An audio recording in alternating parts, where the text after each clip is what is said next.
The magnate, he had no objection to the description, had been irritable and minced no words. The Grass was bad alike for production and box office, taking everyone's mind off the prime business of making and viewing motion pictures.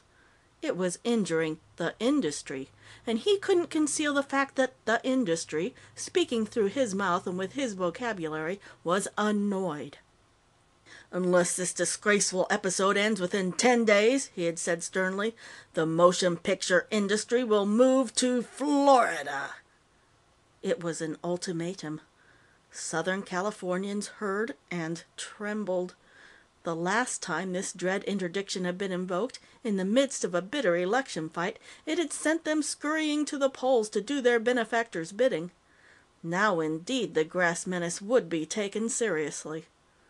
The next day's paper had news of more immediate concern to me.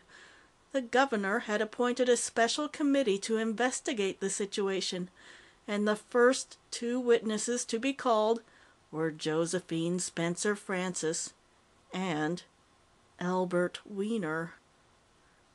William Rufus Laface was as enthusiastic as his phlegmatic nature permitted. He called me into his office and half raised the snuff-box off the desk, as though to offer me an unwelcome pinch.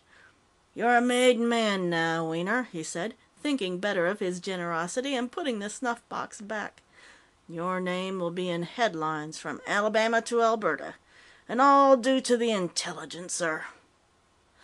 I would have resented this as a gross misappropriation of credit, for surely all obligation was on the other side, had I not been deeply disturbed by the prospect of being haled before this committee like a criminal before the bar of justice.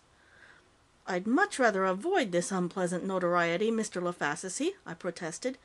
"Since the Intelligencer, for reasons best known to itself, chooses not to avail itself of my contributions, but prints my name over words I have not written, there could be no possible objection to my slipping away to Nevada until this investigation ends." His face became a pretty shade of plum. "Wiener, you're a thief! A petty, caging, sly, larcenous, pilfering, bloody thief! You take the Daily Intelligencer's honest dollars without a qualm, aye, with a smirk on your imbecile face, proposing with the cool impudence of the born embezzler to return no value for them. Wiener, you forget yourself. The Intelligencer picked you out of a gutter. A nauseous, dung-spattered, and thoroughly fitting gutter, and it pays you well. Mark that, you feeble-minded counterfeit of a confidence man, pays you well, not for your futile, lecherous pawings at the chastity of the English language, but out of the boundless generosity which only a newspaper with a great soul can have. And what do you propose to do in gratitude?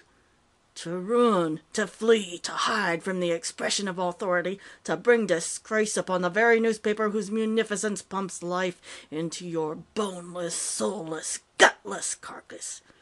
Not another word, not a sound, not a ghoulish syllable from your ineffective vocabulary.